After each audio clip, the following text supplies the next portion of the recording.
Ako ng coffee, ayan, isa niyan, saka 2 stick na coffee, and ayan, lagay ko na siya ng may yelo. Tapos kailangan haluin itong coffee, at ilagyan ko siya na rin ng 2 spoon na sugar, and 2 spoon na water.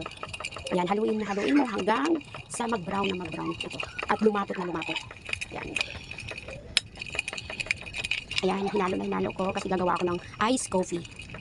Ayan. Iced coffee.